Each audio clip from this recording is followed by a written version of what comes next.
आज जो चुनाव हुए हैं उसमें मैं समझता हूं कि मेरा ऐसा मानना है कि ये सरकार हारी है।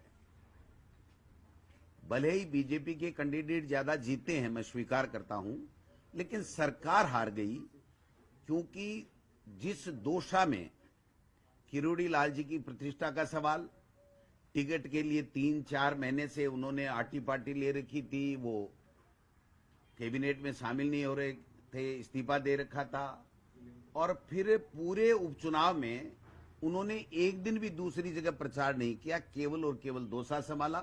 जो भजन लाल जी कह रहे हैं कि भजन लाल जी की ये जीत वो जीत, मैं कह रहा हूं भजन लाल जी नॉमिनेशन में भी गए, भजन लाल जी ने पैदल यात्रा भी, रोड शो भी वहां पर किया, और शायद जूते चप्पल भी उन्होंने नहीं पहने। और जो प्रयास सरकार ने साम दाम दंड भेद जिसको कहते हैं, बूथ कैप्चर भी कराए, सब कुछ कराए, और अभी भी असफल प्रयास कर रहे हैं। सरकार की इससे बड़ी कोई हार हो नहीं सकती। जो भारतीय जनता पार्टी के नेता बड़ी बड़ी बातें करके, मदन राठौड़ साहब प्रेस कॉन्फ्रेंस कर रहे हैं, उन्हीं का कैंडिडेट उन्हीं के ऊपर आरोप लगा रहा है कि सरकार में बैठे हुए लोगों ने एक कैबिनेट मंत्री के भाई को चुनाव हराया। उनके बयान बोल रहा हूं मैं, दूसरे के बयान नहीं बोल रहा हूं।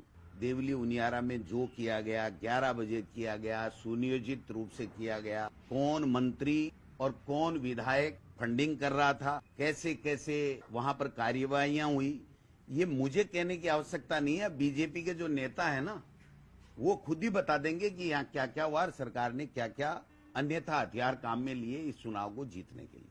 तो ये जो चुनाव होते हैं, उपचुनाव, वो लगभग जो सरकार में होते हैं उनके पक्ष में जाते हैं, क्योंकि लोगों को ये लगता है ये 4 साल यही सरकार रहनी है, इन्हीं से हमें काम कराने हैं। देखिए, पिछले समय 9 चुनाव हुए थे, उसमें से केवल एक भारतीय जनता पार्टी जीती थी, एक भारतीय जनता पार्टी जीती थी, एक समझौते के साथ में बेनीवाल जी के भाई जीते थे, बाकी सारे हम ही जीते थे, तो दूसरा थोड़ी जीता था।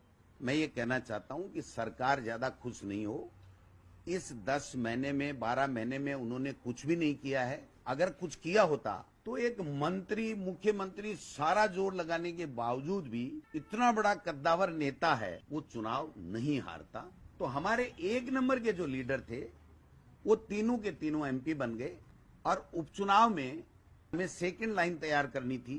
15-20 साल से वहां पर कांग्रेस के वही एमएलए बन रहे थे जो हमारे एमपी बने।